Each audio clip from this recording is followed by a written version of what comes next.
Good evening, everyone, and welcome to another episode of the Knighted Ones podcast. We're now on episode number 25. We're the only podcast that features a former UCF national champion, a former UCF radio host, and several podcasters shooting the breeze, talking UCF sports.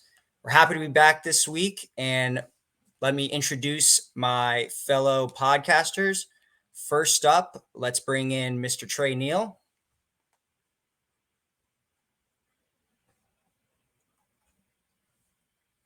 There he is. What's up, Trey? What's up, man? How you doing? Good. How are you? Good, man. It's been a while. Yes, sir. It's And been a next up, while. let's bring in Mr. Josh Lazar. Hey, that's me. And I'm on the screen and in your audio and in your speakers. That's great. I'm so glad to be last but certainly not least. And we do have someone kind of absent today, right? Yep, no Roger today, unfortunately. He's busy with work. And as you tell, I didn't mention last but not least. That's usually Roger's job to mention that for you. So you could tell our absence there. But we got the three of us tonight. It's just going to be us three. No Ben either. So we're a little shorthanded, but we're going to be talking about obviously UCF basketball and UCF football and a couple other of the athletics at UCF. So let's get going. Let's get started, guys. First up, let's talk about UCF basketball. Obviously, last time we had spoken, I think they were coming off a win over Texas. But their latest game was a close, hard-fought battle against number 23 Texas Tech on the road. But unfortunately, they came out with the L 66-59. And I believe that was their third straight ranked opponent, not something we're used to seeing in the American. Obviously, that's life in the Big 12. So let's talk about that game. Obviously, UCF kept it close throughout most of the game. They unfortunately never led in the game, though. So Texas Tech actually had the lead from wire to wire, but UCF definitely kept it close. Darius Johnson and Sellers led the way with 14 points. Then CJ Walker off the bench there had 13 points, but he was the only Knight that actually had more than 6 points. So the offense kind of failed UCF. As usual, their defense was stingy, but not enough to beat a nationally ranked opponent on the road. So Josh, let me start with you. What did you see in that game from UCF? Were you good? Was it a moral type victory? I know we've talked about that, but it felt like a game, UCF needed. It was a game that they could have maybe had, but they unfortunately did not come away with the win. What did you see? Yeah, so from what I saw in that game was where we are kind of as a team right now in basketball, which is close, not going over the top, right? So we're close in games. We're close to being 500. We're better than we might have thought we were at the beginning of the season, but not quite past the edge of, okay, this is a team that can go into a pretty hostile environment and take down a top 25 ranked team. Now think about that statement. Think about that if we would have thought about that at the beginning of the year or even late last year or sometime last year. We're pretty toe-to-toe. Even in the last minutes, it pulled away lightly, but it wasn't even that far away with a top 25 ranked team on the road. A top 25 ranked team on the road that shellacked Kansas in their next game. Kansas has some injuries, and Kansas is a little tired. Even Bill Self admitted that. But it's still Kansas, right? And they beat them by like 29. And this game versus us was a tight game the entire way. So I understand hating the term moral victory. But if you were to say, tight games on the road, top 25, but we just didn't pull it off, maybe after the Kansas State game, I think more people will be like, okay, I get it. I get it. And so that's just my reality. Am I upset we lost? Sure. I always want to see us win. Do I think we are a poor team because we couldn't pull it off in that environment? No, and I can't wait to see when we get the reverse of some of these games, and we have some of these teams coming home to us too. So, truthfully, I'm not happy that we lost. It's definitely a game. There was, you can see there were times where we almost could get there, but this kind of what's been happening with our teams. Sometimes we just can't get the win. And it's been an interesting road trip because not only are the men's teams at Texas and Lubbock and also in Provo and BYU, but the women's teams are too. And we'll talk about the women's team did all right over in Lubbock. Yeah, no doubt. You make some good points there. You're right. Texas Tech just destroyed Kansas. Like you said, they had some injuries, but the fact that we're it feels like since those first couple games of the year, we've hung tough in almost every conference game outside of, Kansas State, BYU, maybe, even that had its time where it was close. So, UCF's been hanging tough, in a lot of these games. So Trey, what did you think about that game?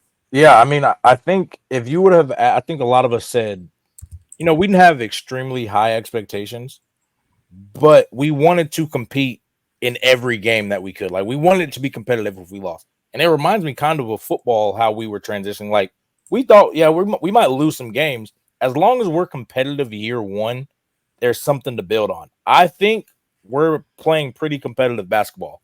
I don't follow it as detailed as some as you guys, but I follow our group chat very detailed. Y'all are feisty like y'all were in football. There's some expectations that we have of like a style of basketball we want to play. There's expectations of being competitive, and I think we are. I think these guys are playing tough. They're playing. They have their flaws. But I think overall, I think they're in the games. I think some of them have gotten away from us, like you mentioned, the BYU game, I believe, and the Kansas State that got away from us, and it ends, kind of lopsided. But overall, they're competing, and I think year one going into the Big 12, this is what I would have wanted, from year one. This is leaps and bounds to me more difficult than what we did in football going to the Big 12, because this is the SEC of basketball. This is the mecca of basketball. Big 12 basketball is like all the kids are getting drafted out of here. These are where the NBA players come to play. Like that's so to come in from the American, a middling American team, at least when I was there and throughout my career, to come in and compete in the Big 12, that's what I'd expect. I have no gripes. Of course, when I'm watching, come on, like the athlete and the competitor in me takes over. And all of us. But Yeah, I think overall, if you would have said, a couple of months ago before the season started, hey, what do you guys expect? I remember all of our guesses were low on conference wins, but I think I would have never expected us to compete like this. So I think that's the positive in it. Again, nobody likes that was a good loss or the Power 5 loss. That's not what we want, but I think this is a positive. Yeah, there's no doubt about it. I mean, it's like you said, I don't think anyone expected us to be at 4 wins, 10 games into the conference schedule. Yeah. So 4-6, when you talk about beating Texas and beating Kansas, I think we all would have taken that gladly. I agree with a lot of what you said, Trey. We'll talk about some stats in this game. Something that keeps reoccurring for UCF basketball, their offense just isn't quite there yet. They don't have that guy that can really produce his own offense on a consistent basis. They don't have that like Jermaine Taylor or even an Aubrey Dawkins or BJ Taylor, someone like that that's really going to go, make their own shot. And we've seen it. The offense has kind of plagued them. In this game, they shot just 36% from the field and a measly 20% from three. On the flip side, they held Texas Tech pretty well. I mean, Texas Tech shot 38% and okay from three at 33%. So, the defense has been showing up. That's what's been keeping UCF in these ball games, but it's the offense that seems to go through lulls and they go through, multiple minutes in a row where they're just slumping offensively and not scoring or getting outscored by a decent margin. Also in this game, something you haven't seen too much is UCF got out rebounded. I mean, UCF's been playing pretty big. They hit the glass well offensively and defensively, but they got out rebounded 44-37. So that was a little bit of a difference in this game. And they just kept it close. They just couldn't quite, every time they got within 5 or 6 or 4, then Texas Tech would kind of extend that lead. But UCF only lost by 7. So now, as we speak, UCF is playing BYU right now on the road, and it is actually their 4th straight ranked opponent. I don't think we've ever seen anything like that. 4 straight top 25 teams in a row. So there's no break in the Big 12. There's very few easy games, if any. And you're going to have a lot of games where your opponent is ranked, or they were ranked. They have votes to be ranked. They're pretty close to being ranked, whatever the case may be. So, we really, as far as this week, are only going to cover Texas Tech because obviously we're in the BYU game right now. I think UCF is already down double digits, unfortunately. So let's talk a little bit about the prospects for the rest of UCF season. So right now, before the end of tonight's game, we are 13-9 overall, 4-6 in the Big 12. When we were coming off that last conference win, we were starting to talk a little bit about, are we going to make the tournament? We are all kind of talking about, at the very least, we're making the NIT. But with, I believe, 2 straight losses now, I think we're 3rd to last in the conference in the Big 12, which isn't really that bad of a thing considering, there were teams last year that I think in the Big 12 I was reading that were under 500 in the conference and still made the big dance. So it's not so much the standings, but it's just the fact that, at 4-6 and a lot of tough games still to come, are UCF's tournament hopes fading? Is NIT even realistic anymore? Probably is, but is the tournament, the big dance, is that fading? Josh, what are your thoughts on that? So I really think it depends on how we end, right? Not where we are at now, but where we'll end. And to note, unless we make a big comeback from BYU right now, or a bit of a comeback, we only have 1 loss in a row. It was we beat OU and then lost to Texas Tech. We'll see what happens with BYU. But you're talking about the 4 ranked teams or previously ranked teams in a row. We're sandwiched in between 2 Cincinnati games at Cincinnati, and then next game at home will be in Cincinnati this coming week.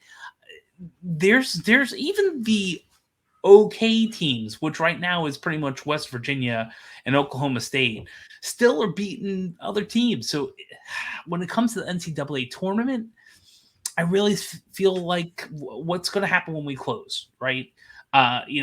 Maybe we pull off this BYU game. We'll probably know by the time we're done with this podcast, and might not talk about it, but hint at it.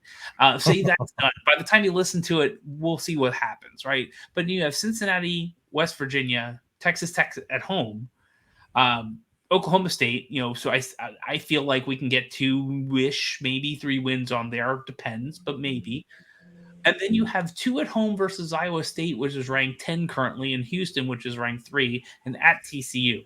So there is still time to do well, and a lot of good runs to get to the NCAA tournament happen when you're piling on good wins at the end of the year. So, if we can pull off 3-4 wins, maybe knock out one of those 2 home teams versus Iowa State or Houston and get 1 win in the conference tournament, maybe 2, I think it's still possibly there. But the more realistic chance of any tournament is probably the NIT, because it's 8, probably maybe even 9 teams, depending on who wins the conference tournament.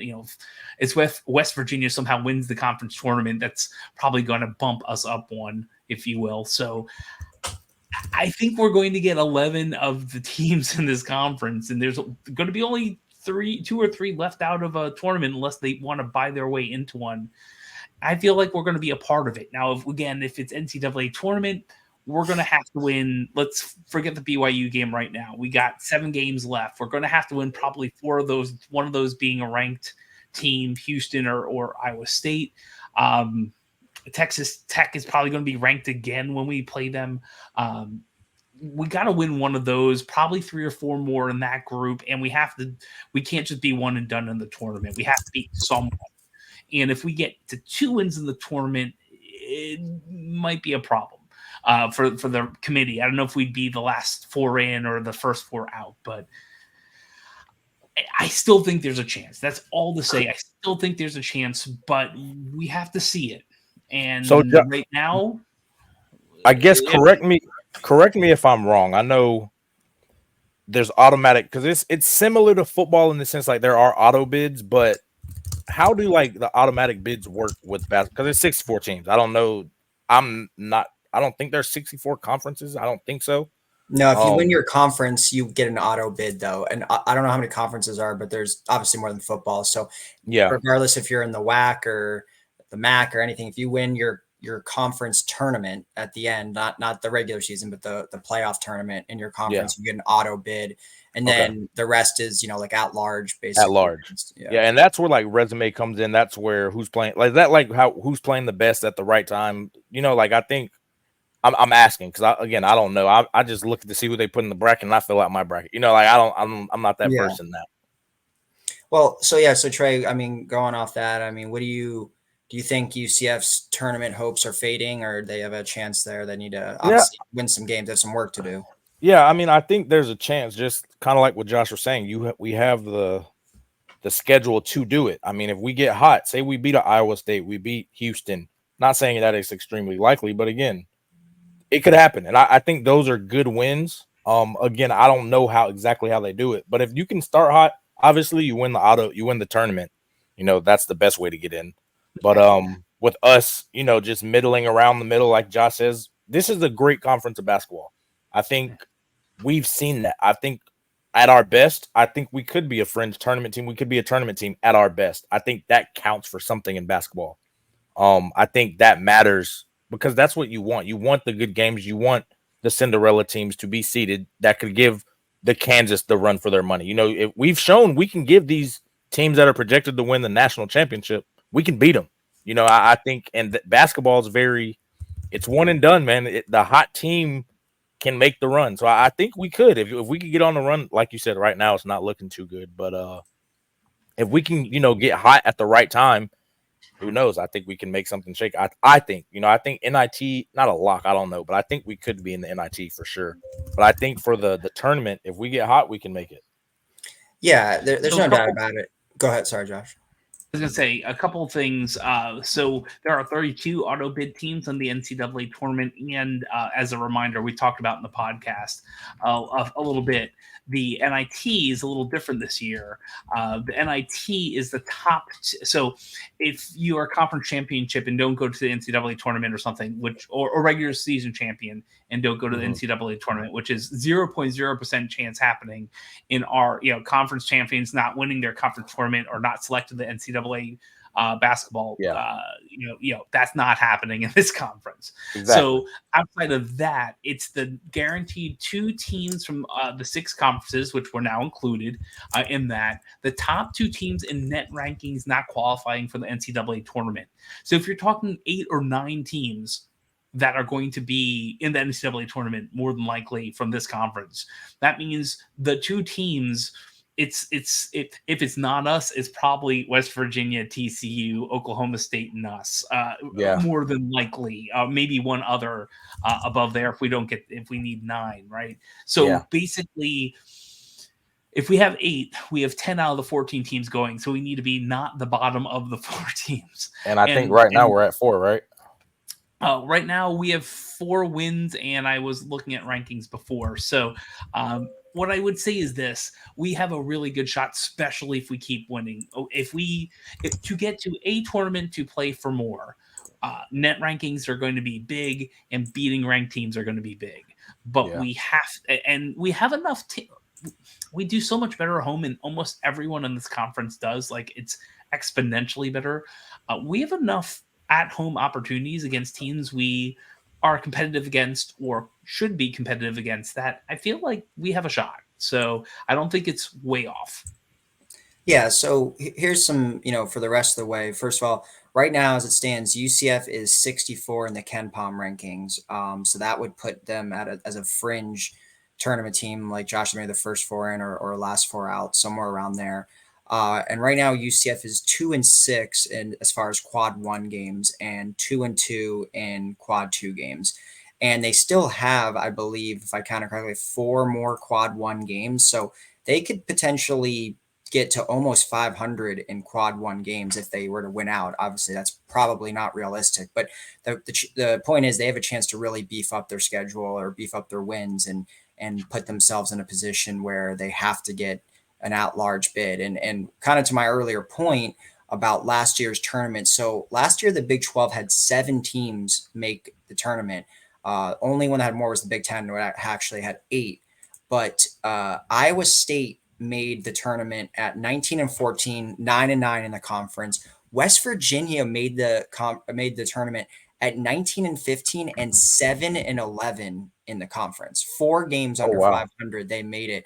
And a lot of that was bolstered by they had some good quad one wins. So UCF doesn't necessarily have to win out or do anything crazy. I think if they can maybe go 4-3, even maybe 3-4, but those 3 wins are against quad one teams, or some of them are, I think they have a chance at that at-large bid. And then if they win a game or 2 in the Big 12 tournament, that means a couple other probably really quality wins that are going to happen. So, UCF's chances are there. I guess the question is, can they do it? They've shown at times, they can beat some really good teams, but these last few games, they've just been kind of like Josh said in the beginning, they've been close, but right there, but they just haven't been able to get over the hump and get those wins. So, we'll see what UCF basketball can do. They still have a chance. Tonight's is not looking good so far. It's getting better. It's getting better. We're only down by 4 on the under 4 TV timeout in the first half. We've been making some dunks and some layups. We were down by like 14 at one point. So it's slowly been getting a little bit better. I will say one other point, and maybe we'll move on after that. We were talking just NIT for theoreticals. Let's just say there's 8. Let's just say that 8 of the top in net are going in right now. That's huge. So listen to this top 5 in net rankings for this conference. Houston at 1, BYU at 8, team we're currently playing away. And man, that would be a great if we could pull it off on the road. Iowa State at 9, Baylor at 13, Kansas at 12. That was previous. Like now Kansas is 17. But that's the top 5 teams, all within the top 17 teams in the entire NCAA. It's so then we go from there. We have Texas Tech. Texas Tech is 26, Oklahoma's 31, Texas 34, Cincinnati's 35. So if you go 8 teams and just say those are the ones that get in, 8 teams would be at Texas. We have Cincinnati, TCU, and UCF at 35, 42, and 67 collectively, and Kansas State's actually below us at 77. If we get 9 teams in and we keep playing within reason, there doesn't seem to be any reason why we couldn't get to the NIT. But if it's only 8 teams, then we got to beat Kansas at home, right? We can't stumble up against Oklahoma State and West Virginia, who are like 137, 154. And we have to pick one of Iowa State, Houston, maybe even TCU if we're close to win. TCU on the road at 42, I think it ends up as a quad 1 win. So we need to pick up some more wins. But that's what I'm saying. Are we an NCAA tournament team? Probably not right now. But the opportunity is still there. We just have to seize it. And so far, we're at least doing a little bit better in the game that's happening live as we record right now. Yeah, I mean, obviously, no game is given, but when you look at UCF's next 4 games, they have a chance to really at least beef up their record. These won't be quad 1 wins, but they got Cincinnati, West Virginia, Texas Tech, and then Oklahoma State. So those are 4 of the more, bottom teams in the conference. So, you win all 4 of those, all of a sudden you're at 17 wins. And if you can grab a win in one of those last 3, and then, there's a path to 20 wins here that exists. Yeah. It's unlikely, but they can look, they almost already beat Cincinnati, and that was on the road, and now they got them at home. There's no reason why they can't beat West Virginia, who's 8-16. Texas Tech, we already almost beat them. They're coming into our house. And then they got Oklahoma State, who is the worst team in the conference. So I don't see why they couldn't pick, go on a little 4-0 run here. Nothing's guaranteed, but there's a chance. So yeah, I think but all that being said, NIT is more realistic. But once again, though, I think in the beginning of the year, if you would have said, "Hey, UCF's going to pick up a couple huge wins or a historic win over Kansas," and then make it to the NIT and be pretty competitive in almost every Big 12 game, most of us would have been like, "Wow, that's a very big surprise for year one." Yeah, 100%. It's amazing and it's great. That's why I'm putting Roger hat on. Roger hat would be very annoyed and angry that we lost and we couldn't go over the top. And I agree with that too, right? Just putting Roger hat on. 100% agree with that.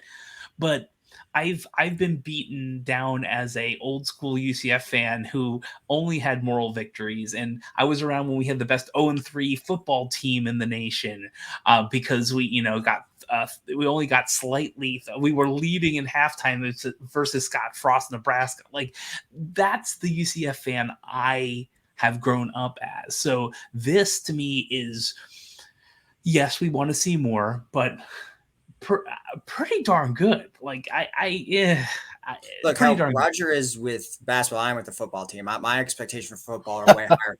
Basketball, I've never once had expectations. I've seen, and I know Ben would probably get mad at this, but I've seen one, at least since I've started watching UCF Sports 2007. So we're going on here, 15 years, whatever it is.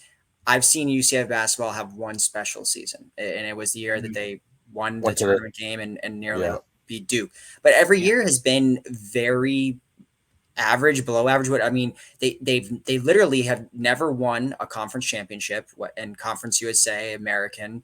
I think the best they ever did was maybe third in the standings. So it wasn't like, even when they were in leagues that were, way inferior to the Big 12, they never really did much. So I never really had high expectations. To me, what we're doing now in the Big 12, I think this is way more special than almost any single year we had in the American, obviously outside of the tournament year, because you had the games against the Tulsas and the Tulanes and, and Temple, which you just don't have in this conference. And, so for me, I think this is way above expectations, better than anything we've done. And especially when you talk about some of the players that, didn't return from last year's team that were a big part, and there's a lot of new pieces this year.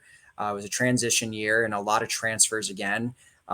So you didn't really go into the season thinking you had that one really special talent, but it's been kind of the collection of talent has really gelled really nicely, and they've come together and played really good defense and just been able to hang tough in every game. And I think the home crowd this year has brought it in every single game. That always gives UCF an edge and almost in every sport, especially football and basketball, though. That gives us an edge. And I think, UCF fans may be a little fickle at time, but when we play a good opponent, which in the Big 12 is going to happen almost every night, they're going to bring it. And that's why you've seen us play so good at home, but that's seemingly carried over on the road for quite a few games. So, I'm excited about how this season's went and where it's going. Anything else, guys, you want to contribute on basketball? Just briefly. So my fandom from basketball comes back to like the late 90s when I was a student. So I remember vividly a lot of the Kirk's jerks and a lot of the really good Kirk Spearaw years where back-to-back championships. But here's the thing. I remember the conference championships. I remember watching us on I was in a fraternity and we were at a retreat and I was watching the UCF versus Pittsburgh game on a really, really tiny TV. I was happy that they had ESPN on, right? So I remember those things, but the reality was, unless you were here about that time, you were right. The Conference USA and American was just not typically good. There were spurts. There was the AJ Ramsa, Marcus Jordan, when we got a couple guys down from Chicago Whitney Young. I got to pull that. Yeah, basketball. Whitney Young, yeah. Yeah. Wow. That was what Marcus and AJ are from. Yeah. Yeah. So we had that when they were here, there were streaks of like 10. We beat UF in a basketball game in the currently the Kia Center, right? So there were some really big ups, but there weren't like the enduring things. This just feels like if we can continue not only the momentum for this year and what's going on in this season, but can continue that, imagine the fans that are going to buy tickets after that are freshmen or sophomore this year and watch us beat Kansas and watch us beat Oklahoma, who are really getting engaged with the frenzy, I guess, instead of frenzy. Like, this is what creates long-term fans. It's these type of experiences. So I wish you had more of that, Alan, and Trey, although we were pretty good when you were here, Trey.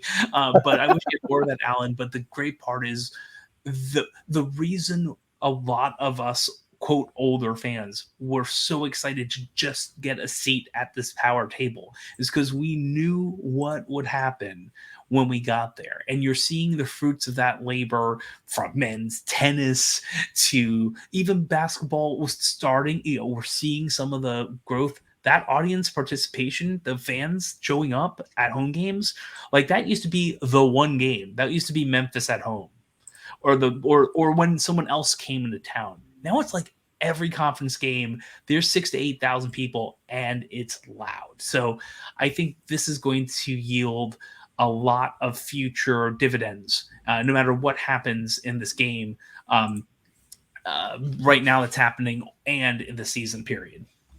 Yeah, and let's not forget, it kind of already is translating into recruiting. I mean, outside of Taylor Hendricks, UCF basketball hasn't had too many, big time recruits, but the 2024 class already has a 4-star that we signed in Kyle Green. And then in 2025, UCF has a verbal commitment from a 4-star center and had a 5-star recruit on campus for the 25 class. So it does seem like it already is, paying some dividends there.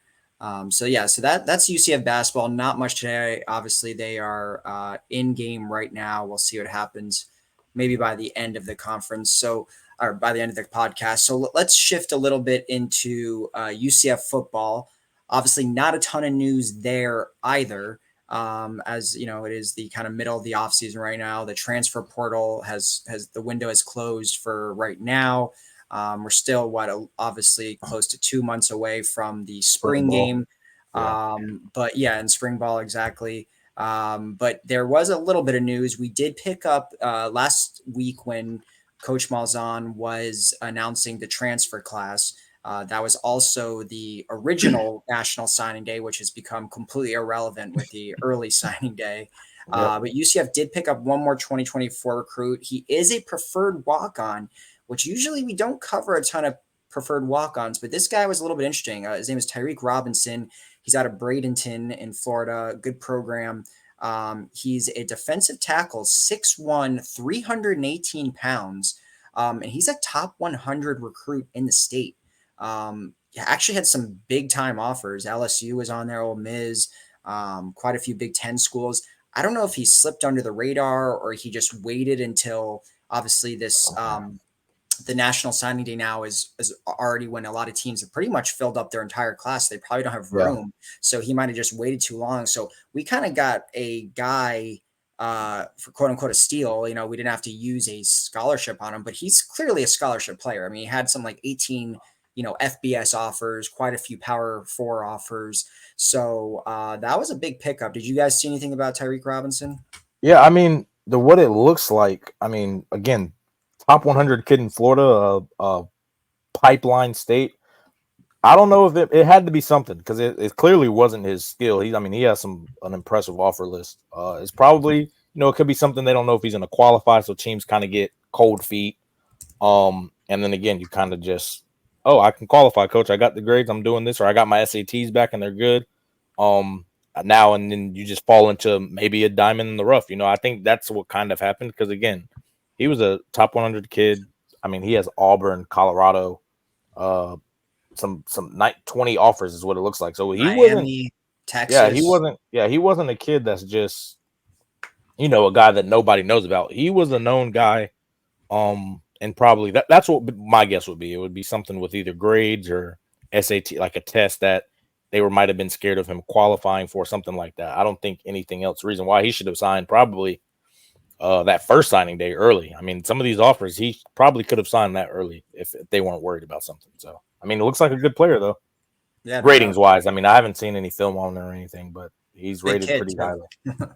Yeah. He's stout. I mean, I'm looking at his picture. He's a big kid already, so he's going to gain probably 15, 20 more pounds. He'll be a monster. Josh, did you see a little bit about Robinson? I to be honest, I unfortunately did not. I heard that we picked someone up who was a preferred walk on. That really sounded like it shouldn't have been one. That was a 6'1", 318. It's a big dude. I mean, Yeah. I'm almost 3. It's not. He's got Texas, USC, Miami. I mean, these are some football schools. And maybe I know there's committable offers and not committable offers, but still, sure. it's even if it's like a, hey, we can get you on as a preferred walk-on type of deal, this is the difference between UCF in the Big 12 and UCF in the MAC, right? In the MAC, this kid's not coming. I don't care. Well, maybe if you have a Gus Malzahn, if you will, in the MAC, but UCF in the Big 12 allows us to do a lot of things that we were not able to do in Conference USA in the American. And that is why I think a lot of other schools really didn't want us to elevate as we have, especially some of the ones southwest of us and others maybe a little more north of us. But the reality, and who cares about the one down in your neck of the woods, Alan and Trey? They haven't been good in 20, 30 years. 20 years, yep. But the reality is, the reality is that this is the type of things we can do now that we have a seat at the table, and hopefully that seat stays warm. It doesn't go away anytime soon. Yeah, and a little bit more about Robinson before we move on. I mean, he definitely had some serious looks. I mean, he visited Florida, he visited Miami, visited USC, and got offers from all those besides Florida. Then he had a bunch of other offers: Cincinnati, Colorado, Central Michigan. So he was definitely getting some looks. Last year, he had a pretty solid year. He had 47 tackles, 2 tackles for loss, 7 QB hurries, and a sack. And the year before that, he had kind of similar stats, had 5 tackles for loss as a junior, and 9 QB hurries. So he's been a gamer. He's at Manatee High. I believe UCF has had a couple of recruits from Manatee in the past, but it's keeping that Central West, Central Florida pipeline open. So it's good to see. He's a top 700 national recruit. Yeah, 81. He's a high 3-star. Almost exactly. And so I think it's a good pickup, especially for 2 reasons. One, we said we don't have to use a scholarship on him. And 2, he's actually the only defensive tackle in the entire 2024 class. So I'm pretty sure UCF got at least one player at every single position, and besides defensive tackle, that's the only position that UCF did not land a prospect. So for them to get him last minute, and a guy that's not some diamond in the rough guy that was getting overlooked, that's a pretty big pickup. And it's like Josh said, I guess that's life in the Big 12. You're able to, do things you weren't able to do before, get a high 3-star to come on as a preferred walk-on. And if he's any good, I'm sure they'll obviously convert him to a scholarship player. But and there's so many workarounds nowadays with NIL, and there's so many just different ways that preferred walk-on, you're like, you're not on scholarship. But I mean, I think they said Mikey Williams on the basketball team, he's going to be a preferred walk-on. There's so many different loopholes and ways. There were loopholes when I was in college. Now we have free give money away. There's plenty of loopholes. I'm sure they're going to find a way for the kid to come out and not have to worry about it. So it's interesting because, again, I don't think you're not finding high-level 3-stars just sitting on trees as preferred walk-ons. I don't care really who you are, and they don't even really go to big-time schools for that. So it's a get, and it's quote unquote free. It's not costing us anything. So definitely take it. Yeah. So the other bit of news when it comes to UCF football is the NFL combine is coming fairly soon here, and UCF has had 2 players invited to the combine, which are Javon Baker and Tylen Grable. Grable, I think, had been invited for a while now. Baker was someone that was just recently invited. he obviously, we had the whole back and forth with him. He was staying, announced he was staying, then he was leaving, then we thought he was staying, and then he finally is leaving. But obviously had a great Senior Bowl. He turned a lot of heads in the Senior Bowl. Kind of shot up draft boards really in the last couple of weeks. And now Baker has that hard work rewarded with a combine invite. So UCF has a very good chance of having, it looks like 2 players drafted. I was very surprised Tremont Morris-Brash wasn't invited after the year that he had, all conference first team. Seemed like a little bit of a snub, but I would assume that he has a chance of maybe being a final day draft pick, or maybe at least a get a camp invite of some sort. Yeah, he'll be high priority probably. Yeah, high priority. And then the other bit of news with the combine, just as it relates to UCF, is Matt Lee and Tatum Bethune were also invited. I saw obviously former UCF players, Bethune over at FSU and Lee over at Miami, both had solid, second parts of their career there at other schools, and they both got invited. But we'll more so talk about Baker and Grable. Where do you guys see them, potentially getting drafted if they get drafted? Yeah, I mean, I think with Baker, I think he has the ceiling of probably a high, kind of where Traquan Smith maybe a little bit better. I think, third round grade. I think that's fair for his height. I've always said it's gonna be contingent on how he runs. He's not the biggest guy. He's not the strongest guy. He doesn't have that AK speed or like blazing speed. But I think, if he can go out there and run a mid 4.4, high 4.4, kind of that's what Traquan Smith ran. I think he ran 4.49. If he can do that, he's gonna get drafted because he makes a great catches. He has a great catch radius. He runs very good routes for his size. And he's fast. If he can show that he's fast and be NFL fast, what they want, I think he will get drafted at a high, third round, which that's great money, and he drafted anywhere. But, that first couple of days is where you really want to be because you kind of lock in your roster spot without having to really earn it. They're investing in you.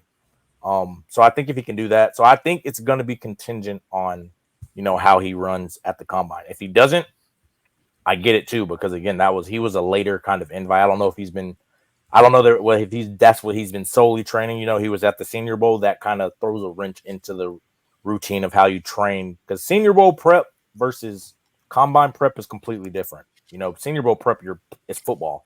Combine prep is essentially track. It's 2 different things. So I don't know. I think it'll be interesting to see if he runs, if he's comfortable. Because again, that 40 it's so non-important, but it's so important at the same time. Like, if you go out there and run a blazing fast 40 at the combine, it's going to go viral everywhere. People won't forget. Some people draft you just because you run fast. You might not even be good at football. They'll draft you because of that. But again, if you go out there and you run super slow, it's like a huge red flag for people, because again, what kind of what receivers do we know are super slow receivers outside of like the legend of Jerry Rice, where people say he runs a 4.7.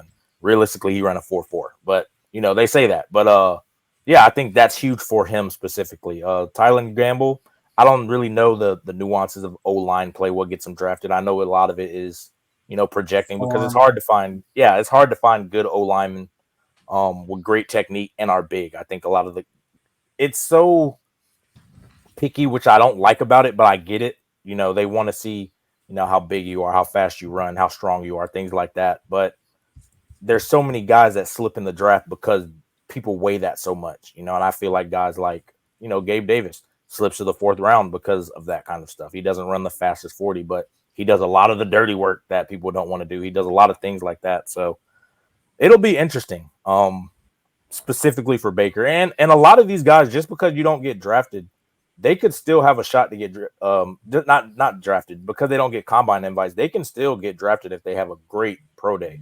I think Morris-Brash could be one of those guys who could be a late round guy, kind of like Kalia Davis. I know he went to the draft, or he went to the combine, but I don't think he ran because he was hurt that year. Yeah. But his film was just great, because at the end of the day, how good of a football player are you? That's what the real people that know football, that's what they care about. So I think there's guys who have that, that end of the tunnel, that backdoor shot to sneak in and get drafted. Because we have good players, and I think they have a shot. I think there's a possibility those guys can go. Yeah, no doubt about that. Josh, what do you think? Where they get drafted? So I'm thinking, as of the information we have now, right? We have Baker, turning some heads at the Senior Bowl. And Grable, he's 6'7", was he like probably 310 or more. And he's pretty athletic too. He's the prototypical height and weight, and probably will do all the things in the combine and measurables that a team will want an offensive lineman. I would say definitely for Baker, because of what he's shown out, based on what we've seen. I think you're about right that third round, fourth round, there's a lot of wide receivers in the draft. Yeah. Right? I think it's very, very, very deep wide receiver draft. And it's interesting because offensive linemen and linemen end up going way earlier than like running backs did a while back. Right, like about 10 years ago, maybe even 15, running backs were pretty plentiful in the top. And now it's a select few. And the running back position is unfortunately on the NFL side devalued. But way devalued. I mean, for the rare Saquon Barkleys you have like 18 other offensive and defensive linemen. Yeah, I mean, you look at the starting running back of the back-to-back champs Chiefs was a 7th round pick, and he's a good football player. It's and he was good at Rutgers too. Yeah, and when guys see that, they're like, "Oh, I can get a starting quality running back in the 7th round. Why take the Saquon Barkleys?" Which it sucks because there's a drastic difference between like Saquon and Isaiah Pacheco. No shade to him, but it's a value thing. And the O linemen like Tyler Gamble, they are so hard to find good O linemen. It's so hard, so that just naturally drives the value up. So. Yeah. And it's that offensive line within a scheme that blocks well, that can make holes big enough for various different wide receivers or running quarterbacks, which happened a lot in the Super Bowl too, right? So to me, Baker probably 3rd or 4th round based on what we know, but he might just turn out something insane on a pro day with like a 4.24. But if he does that, it's going to shoot him up the boards, no matter what. Yeah, exactly. So anyway, Perryman was the person I was thinking of top of my head. Like Perryman basically became a millionaire with a pro day, and good for him, right? And even now, like 6-8 years later, you see. I mean, he played almost a decade, I think, just off of the strength of him running so fast, because that's something you can't teach. So they're always gonna need it. So you always have a job for 10 years just to run fast. Sign me up. And that's and he's still in the NFL. He's still kind of journeyman status, but still catching balls, right? So that's where I think Baker is. Crable's going to be interesting because my instinct is feeling like 5th or 6th round, like 3rd day, right? But if he again does something off the charts on his measurables, he's going to go right up the line. It might be even higher than Baker, which it seems weird, but it's a deep wide receiver draft, and it's good offensive linemen are worth a lot of money, and they should be, because the trenches really do win you championships and games, and they that's Josh Sitton, old UCF football player with a ring too for Green Bay. Like Green Bay, I think he had a year or two where he gave up no sacks, and it was like 2 years. He was a beast. Josh Sitton was a beast. He was, and still in the state somewhere, I believe. But that's you can pay for that, but imagine getting that type of 1, 2, 3 year player in that rookie contract that's pretty decent and helps with everything else, and finding something like that, diamond minding maybe for the NFL. So I think both are going to do well for themselves. I wish them the best of luck. I'd love to see more than 2 players get drafted. I don't know if that's going to happen, but those 2 I think are going to be between our best rounds shots. 3 and 5. They have a good shot. Yeah.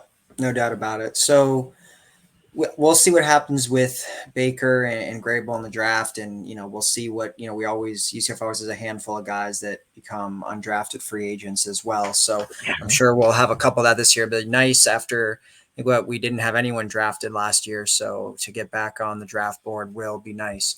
So all right, the kind of final thing we had when it comes to college football, news broke today that ESPN and the CFP, the College Football Playoff, have agreed on a new 6-year deal worth $1.3 billion annually. That basically allows UCF allows ESPN to keep the exclusive rights of the 12-team playoff through the 2031 season. This was largely expected. I think we all knew ESPN kind of had a stranglehold on the playoff. And but the interesting part of that is that right now the current deal, which really only runs through the next 2 seasons. So obviously we all know next year the playoff is changing from a 4-team model to a 12-team model, which will be the 6 conference winners and then 6 at-large bids. But now with that, was that? For now, it's probably going to be 5-7 by the end of the summer. Right. I was just going to say there's a vote that's going to happen. It looks like they're aiming for February 20th that would change it to a 5-7 model, which would, then have the 5 highest ranked champions and then 7 at-large bids, which I think most people are unanimous. That's what's best. That still allows for 1 auto bid for the group of 5. So we get rid of that whole mess of leaving them out and all the complaints that obviously teams like UCF went through for a number of years. But eliminates there being 2 group of 5 champions that make the playoffs. So there'll be 1 there, and then potentially looking at a 5+7 model. So I mean, not a ton of surprise here. I think we all knew ESPN and the CFP were going to extend this deal. It now just comes down to what does that playoff model look? It looks like the current construction of it, of the 6-6, is probably only going to be for 2 seasons, and then that's going to switch. It's just what does that look like, and really what does the future look like after that? I mean, there's a lot of talks. There's the threat of the Power 2, obviously, which now it's kind of being renamed, and the goalposts are being moved again with the Big Ten, the SEC. Will they break off and start their own CFP? What does it mean for college basketball? Does that tournament expand even more? Does some of the power conferences in there, like the Big 12, do they break off and do their own thing? So a lot of, really the landscape of college athletics has forever changed just over the past 2-3 years alone. But it looks like a lot more. This is only the tip of the iceberg when it comes to change on the horizon. What do you think about that, Josh? Well, I really wish we would have gotten, well, I wouldn't say a more competitive process. It sounds like everyone and their parent wanted to have this and were willing to pay for it, from streaming partners to linear. Everyone wanted a piece of this puzzle. And so a couple things from the articles that are public. The CFP executive director Bill Hancock told the Associated Press negotiations are continuing. So who's to say what's actually happening right now? But I tend to believe this is where ESPN wants to be. So here's the deal. I think it's not the best thing for UCF. I think having competition, especially since our current broadcast partners are a partnership between ESPN and Fox, I think it'd be better if we had both of those facilitators of college football funding to be a part of this puzzle. Fox, NBC, Warner Brothers Discovery, every streaming platform expressed interest. There's also this combined merger, is it Fox, Warner Brothers, and ESPN that's doing this other streaming piece that they're working on too. So there's so many pieces to this puzzle. I'd say, as I say in my business, until a contract is signed, I'll believe it until I see it. So I news is one thing. ink on paper or digital signature is another thing. So let's yes, Alan is putting me first all the time, and I love this as Roger in the background is trying to shade me if you're watching this on YouTube. But this is not the best thing for UCF, but because we are now in at least the higher echelon, we should see more money from it. Now, I will say, Alan, the last thing you did allude to this Power Two and the maybe the agreement that the Big 12 has. Sorry, I wish the Big 12, the Big 10 has with the SEC. And there's actually a great article about it, which we might dip our toes into. That came out in Yahoo Sports by Ross. Was it Ross Dellinger, I believe? Put this out. Was it today? Oh, it was today too. The future of the NCAA tournament and CFP. Everything your Mark is hearing allegedly from that article is that this is just a discovery mission to do what's best for us all, if you will. And his as the article stated, it was he heard of this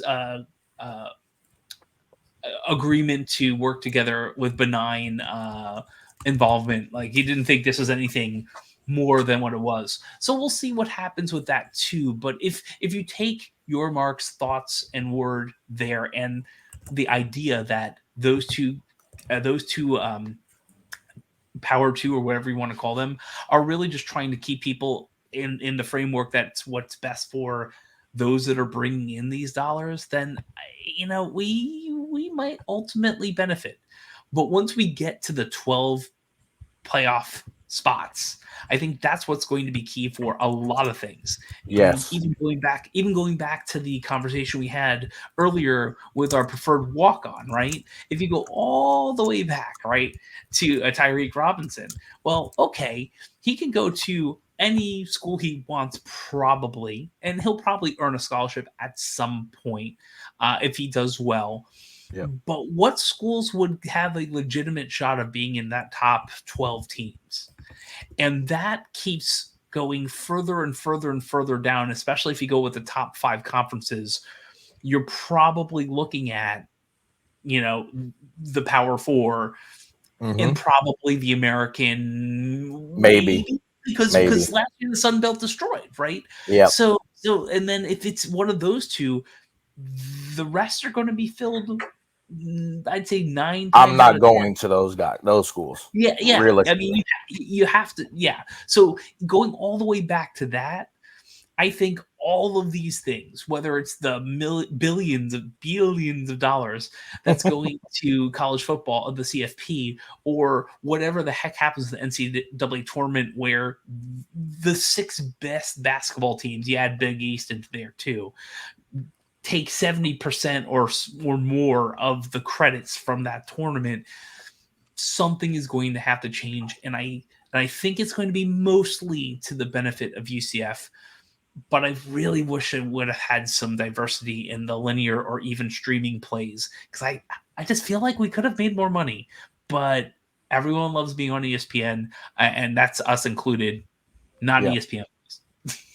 Yeah, I mean, I think, like we've been saying kind of for the whole season, we're starting to see what I think is going to be the end of kind of what we grew up with college football. We're already seeing the changes early. Like right now, when we look back, say 50 years from now, these are like the baby steps of what's going to be, I think, 50 years from now. I think we got to experience the end of what we thought was great college football, and now we're experiencing the first steps of amateurism, minor league football, minor league basketball. Not the overseas, but like Americanized, where college, the student athlete will change its meaning. I think we're seeing the beginning of it. And I think it's huge benefit. I'm just going to speak for football. I think this is going to be an opportunity for us to, not a make or break, but I think we have to be competing for a college football playoff spot within this next few time frame. This time frame before I think it breaks off, which could be 5 to 10 years before they're just like, we're going minor league football. So I think UCF has to get to that conversation. I think we need to compete for Big 12 championships to get these automatic bids. Because I think when it breaks off, if there's just the Big 10 and Big 12 or Big 10 and the SEC, they're not just going to roll with what they have now. I think they're going to have to pick from everywhere because they want to cover everywhere. They're not just going to leave, some of these West Coast teams out. They want to cover the entire country with teams. And I think they're going to just go to, hey, who's the best teams, who draws the biggest crowd, who causes the most riffraff. Because let's be honest, UCF is more known than Mississippi State. Mississippi State is just kind of lucky to be in the SEC. They kind of have that. They're just tagging along, grabbing by the tails, going for the ride. I think that's why if we can start winning games, if we can start competing for national championships, really like be in the thick of the madness, because 12 teams is a whole different window. It's going to be a lot of at-large. It's going to be the conference champs, like you say, and then it's going to be, all right, who has the best resume? Who's beating the best teams? It's going to be similar to basketball. And I think UCF has a chance with its location, its pool of a market. I don't know the exact numbers, but I know Orlando's a big market. I know we have a big school, big campus. We're on the up with as far as what we can be. I think that's a draw. I think they're projecting out forward. They see UCF in 20 years getting all this money, recruits in a pipeline state. They can project out. But I think at the end of the day, we have to win. I think that's what got us to the Big 12 in the initial part was there was that spark in the bottle where we're winning. We were great in football. We were really good that one basketball season. We were great in softball. We were great in soccer. Like, I think all in that time frame, we were really good at a lot of sports, which propelled us to the Big 12. I think it's going to have to be something similar, going forward. Not saying we're going to stay in the Big 12 forever, but like if we do, me and Roger have said, I think the next step is going to be in that SEC or what turns to be that amateur football. To project into that, we got to win. We have to perform. We're not winning a national championship every year, but be in the conversation, be in the conversation of a top 12 to 15 program, which I think that's always been the goal. I don't know the financials and all the, I call that the smart people talk as far as the money and all that, like what they're talking about in the article we were talking about, but it's important. I think at the end of the day, we have to win in every sport. We have to be competitive in every sport, so that we can take that next step, whether that's still with the Big 12 or with whatever the future is. I want to be a part of it. I want UCF to be a part of it. And the best way to do that, win games in every sport. Win softball, win basketball, win football, win baseball, win everything. That's what we have to do. So, yeah, no doubt about it. Well, we know that college has changed a lot and it's going to keep on changing. So, yeah. Well, speaking of these other programs that also need to be good alongside football and basketball,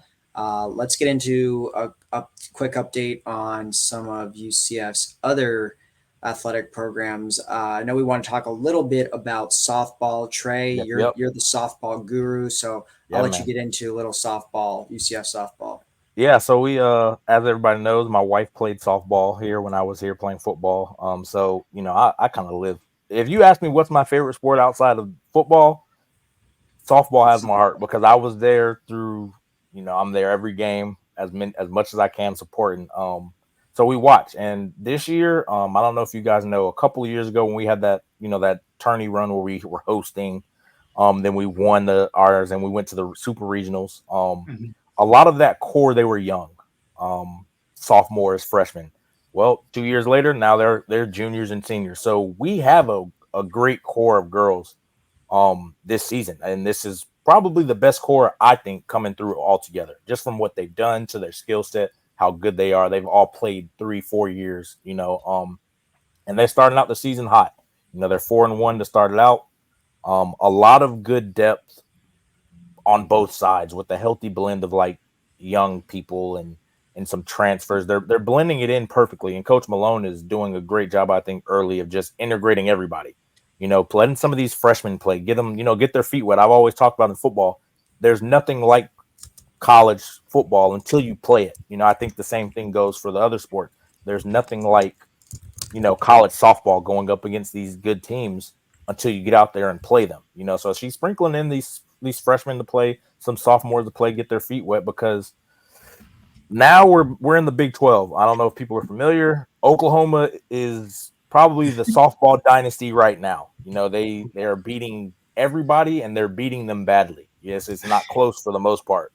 So we're going to be playing them. That's the conference. They have Oklahoma State, very good softball team.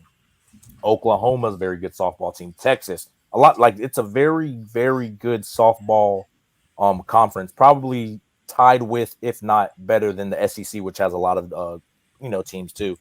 And yeah, so I think that's what we're going against. And Coach Bear Malone is great as far as scheduling the team, because this past weekend, we went 4-1. And this was more of a warm up, because now we're going to the Clearwater Invitational with the likes, again, North Carolina, Wisconsin, number 14, Kentucky, Northwestern, UCLA. All these teams are very high level teams. Follow that up the next week. They're going to California. They're playing Oregon, number 17, number 11, Missouri, number 3, Tennessee. All of these teams, I think we will know how good of a team we are by how we play them. Because softball is different. It's similar to basketball, I think, at least as far as how they get the tournament teams. We want to be hosting at the end of the day. The best way to do that: play good teams, beat good teams, or lose closely to really good teams. Get your RPI up, or I don't know what that means, but I know it's significant. And Coach Malone, she's scheduled. Hey, you guys want to go to the College World Series? You got to play College World Series level teams. We're going to do that in conference, but you also need to do that, when you're uncomfortable in the middle of the week. That's what I think is shaping up to be. This could be a special season again, reminiscent of 2 years ago where we were in the Super Regionals. I think this team could be better. The only question mark really will be obviously health, and do we have the pitching? We have the depth, but do we have the high level pitching needed to advance to a College World Series? Because 2 years ago we did, but when you run into the buzzsaw of Oklahoma, you see how good really these girls are. And I think once you do that, if our pitchers can do that, hey, I think we can make a run. It's just going to be, hey, it's going to be about staying healthy, and can our pitchers elevate, and that's going to be key. So that's my little spiel about, the softball team. It's fun. If people haven't watched it, I always say it's a lot more entertaining. No shade to baseball, but baseball is very long. They're trying their way to make it speed it up, but there's a lot more nuance in small ball, and softball is a little bit more fast. And it's not as long. It's 7 innings. If to me, it always flies by. It's never fast, and it's exciting. There's slappers, there's home run hitters. This team that we have is really good. If anybody can go watch them, I don't know if there's big softball fans. They're very good. We have a couple of girls that they played on the the underage USA team. Jada Cody, she's a stud. I mean, I can go on and on, but just go check them out, man. They're a really good bunch of girls. So. I'll try to do that if I'm in town. They have in their schedule, sometimes it is during the day, and for someone that has to be on campus often during the day, I might have to do that. So you should do it during because they play they play number 2. They got to go to Oklahoma State, number 4 team in the country. This is the conference play. Then Texas, who's the number 2 team in the country right now, comes. This is like mid-March. Then Oklahoma. They play Houston, Oklahoma. Some of these games, man, I'm going up to them 1,000%. But these are the week. Once you get in the conference, it's just weekend series. It's just Friday, Saturday, Sunday, with maybe one game sprinkled in during the week. But yeah, man, it's awesome to watch because I talk to my wife about it all the time. Like, y'all were good when we were here, but these girls are no shade, but they're another level. They're a whole different kind of beast. And it shows with the way Coach Malone just trains them, and how serious she is with them, and how she treats them. That's what we want. We want to be competitive in every sport possible. This is what we want. So, I think they're taking that next step. Hopefully, they can. So 2 things, Trey. If you want to take your wife to a wonderful Valentine's Day date, you can go to watch the softball team play Liberty on Valentine's Day at 6 p.m. Yeah, I mean, I might have to. Drive on. There's good steak places you go to too. So I know most people have heard of Oklahoma as a softball team and how good they are. But Mm-hmm. Ryan Aber from the Oklahoman published an article today that is mind-blowing. And the title is, How Many Times Has OU Softball Team Had Trailed During Their NCAA Winning Streak? Not my fun fact for the day, but this is just amazing. So they have won 57 games in a row. I think they won the last 2 championships, Yes. if I remember correctly. Yep. Of course, they've continued to win and are 4-0 this week. During the 57 games, and one game this year, they were behind. It was the 10th game in 57 during this winning streak where the Sooners trail, and they've only trailed after the 3rd inning 5 times. That's how amazing this is. Yeah. It's just it floors me that they're, teams with that level of winning streak. I'd love to know how many other teams in softball history in the NCAA have had that level of winning streak, but or close to it. Like, I think they own the record, but yeah, how amazing would that be to do that, and to only trail after the 3rd inning, as he said, 7 innings, Titan game, 5 times in 57 games. It absolutely amazing, and hopefully we can pull one of those off. We'll see. Yeah, But I mean, to put in. Go ahead. I'm sorry. No, you put it in perspective. I mean, just to put in perspective how good this team is, the last 2 seasons, they've played 124 softball games. They are 120-4 in the last 2 seasons. Like, that's insane. Last year, they went 61-1. They lost 1 game for an entire playing 62. Like, that is insane. Like, and I don't think people understand how difficult that is to do for softball, because it takes one swing of the bat can change the game. It's for softball. Yeah. Like, it's so, I mean, it's similar, I guess, to football, just a big play and it changes the outcome of the game. Like, it's so hard to be that dominant in this sport because there's a lot of great teams. But yeah, it's just 120-4. That's mind-boggling. Yeah, and this, I'm looking at the schedule. Like, we have back-to-back series against Oklahoma State in Stillwater, and then Texas in Orlando. Yeah. Basically 6 games in a row versus top 5. Yes. 2 teams both in the top 5. It really is amazing. But softball isn't the only sport that is doing some big things or having some success. Is that a good enough segue, Alan? Should I just go right into the other sports updates? Yeah, I mean, might as well go right into the other sports. That was a great softball update, though. Yeah, I know, and it's exciting. There's a lot of great things to think about there. So UCF women's hoops, we have 3 updates because of when we're recording this. We did lose to Cincinnati 67-61. It was another tight game that we kind of lost at the end, but we did get our 3rd conference win with a 69-64 victory over Texas Tech. They also were following with the men's basketball team. They were traveling, it sounds like, together because they played BYU this week as we recorded. Before we started recording early tonight, they lost a tough one at BYU, 64-60. Why is that tough? We won 3 out of the 4 quarters and got shellacked in the 3rd quarter. I think it was like 23-6 BYU. And so we were doing well for most of the game, and we even fought back in the 4th quarter, but just couldn't, kind of like we were talking about in the men's basketball, can't get over the top. And I feel like our women's basketball team will start getting there and moving and doing better things over time, maybe even through the rest of the year. Now, another team that is doing historic things at UCF is the men's tennis team. They beat Miami 4-3 for the best start in program history. They are 7-0. The women's tennis team is playing number 19 Tennessee next, and UCF baseball begins their season Friday against Bryant. All right, those the other updates, and I'm not going to lie. We're talking a little bit on the side here. We're doing this game, as I said, live, and this is just a interesting game where we were down big, got back into it, down big, kind of in this middle right now. So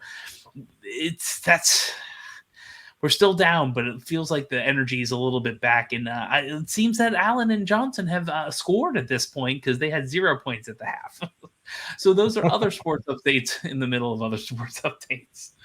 Yeah, no, the game is going on right now. There is 12 minutes left. UCF is fighting, and they're keeping the game somewhat close. But that was a good update there on UCF's other sports. So it looks like we just have really kind of one more segment left, which is the Oxymoronic stat of the week and Josh's sometimes funny fact of the week. So Woo! This week it's not really oxymoronic. I don't know if it ever is, but kind of mine aren't funny. Right. I mentioned earlier, and going to kind of turn this a little bit into a quiz question, Josh style, but I alluded to it that UCF with tonight's game against BYU had 4 straight ranked opponents. I looked and I couldn't find in any other sport. I might not have looked at like, I don't know, golf or something like that, but I looked at most of the Olympic sports, and UCF has never faced 4 straight ranked opponents in any sport. However, the closest they got to it was in football. Do you know the 3 opponents in a row they faced that were ranked in football? Is it the 2017 team with Auburn at the end? Yes, it is. I thought it was. It was Nice. Memphis. It was Memphis. Was that other team ranked? USF was ranked in the AP that year. Yeah, so I'm looking at the AP. They weren't in the Cows weren't in the CFP ranking, but they were number, I think it was 24 or 23 in the AP when we faced them. Yeah, that was. Trey can tell me from a fan perspective, those are the 3 best games I went to. There's very few games that live up to that. I mean, maybe the Cincinnati double noise penalty game day was at least up there when it comes to the enthusiasm. But it's and I think we could have an entire recording on Mike Hughes and that return from 40 different million perspectives. Oh yeah. But I've never lost my voice so many times in like a month and a half. How about that? Wow, it was so much fun. That's what I enjoyed it the most. I think it was like all the ups and downs and we're about to win. Oh my gosh, we're about to look. Like, I think that's what makes it, like, to me, that was what made it the most fun. Even just playing, because those emotions flow on the sidelines, not necessarily from, I didn't feel that way. I was always trying to just remain level-headed no matter what. But man, I mean, you would come to the sidelines and guys would be like the life just went out of them. Then you'd come back to the sidelines and they're crying. Like, so we felt those exact same emotions everybody in the stands did. Like, a lot of those guys felt it. So I've always thought, to me, that stretch, those last 3 games were probably the most fun just because of that part of it. And that season was so much fun too, just because you look at maybe some other undefeated teams in college football history, and like you have like some teams like Alabama and where they just beat the breakouts off of every single team, and it wasn't fun. Like our year had a nice mix of like, okay, these games are in the bag, like we crushed teams and it was never a contest, but it was just fun to watch them run up the score. But then you had those like nail biter, like you really earned the victory. Like Navy. Overtime. I know people forget about like that Navy game, and, man. Like, it was tackle and like people forget. I will not forget, but like that was a huge game. Yeah, it's overlooked because that last 3 stretch, which I get it, but like that game was crazy. SMU, like those away games, people gave us our best shots because at the time, you don't know at the time, but looking back, we were kind of like the pop star team of the country. Like people came to see us play because they wanted to beat us, but like it was entertaining to watch us play. Like SMU, that Navy, just that back end stretch, just everything that went into it, because again, that rain out hurricane, it was tough, but I think that's what made it fun also because of that, like you said, Alan. So the cardiac nights there at the end. Sorry, go ahead. I was going to say I think that's why there are people clamoring to see Scott Frost back, at least as an offensive coordinator or somewhere in college football, because there are just some schemes and offensive amazing offensive play that they remember from Oregon, from UCF, and we're Yeah. hoping to see it in Nebraska, right? I mean, Yeah. Seriously. it has a place. It absolutely does. It's so like it's fun to watch it. Like even if again it didn't work out at Nebraska, but like you said, Oregon, the offense was always fun to watch as a fan. You know, even looking from afar, we always were like, "Oh, that Oregon offense is exciting." You know, and then coming back to when he was at UCF, if it was one thing about it, we're gonna have an exciting offense. We're gonna have all these players running fast, open, making like it's exciting. So I think people when I always say the bar was set almost unrealistic with that time period. Like it's not realistic to get to that, and I think, you're going to run into the same thing at Alabama with Nick Saban. Like if you guys are expecting this coach to be Nick Saban, he's going to disappoint you because that's not a realistic bar, So I think we have a little bit of that, with Coach Frost. And I think people were expecting that at Nebraska. And I'm like, it was a flash in the pan. Like it was the perfect timing, the perfect everything. Like I don't think he could truthfully, I don't think he could come back to UCF and get that exact thing again. I truly don't think he could because it was the perfect combination of, O'Leary guys and his guys. And then, us gelling and, it's too hard. It's like you said, Alan, it's too hard. I mean, we tried it the next year and we were 12-0, but we finished 12-1 just because, and that was almost another perfect season, but just to show how hard it is to do it twice. And it doesn't hurt that it's all that, and then McKenzie execute. Not the only person, but Casey. He's the point guard. He's the point guard. Yeah, he executed to an insane level too. Yeah. So, yeah. I mean, as you said, we kind of lightning the bottle, but that to me is like. You have teams like that every year, but that to me is college football at its best. Like that's what makes like in the NFL, like it's extremely rare to get in even in the 40s, but like in college football, like a team like 2017 UCF or like 2014 Oregon or whatever it was when they had like Mariota, like when you could put up like 70 like that, or like even Baylor when we faced them in 2013, they scored like 70 like 4 times that year. Like that to me is college football at its best, and it's so much fun when you see that.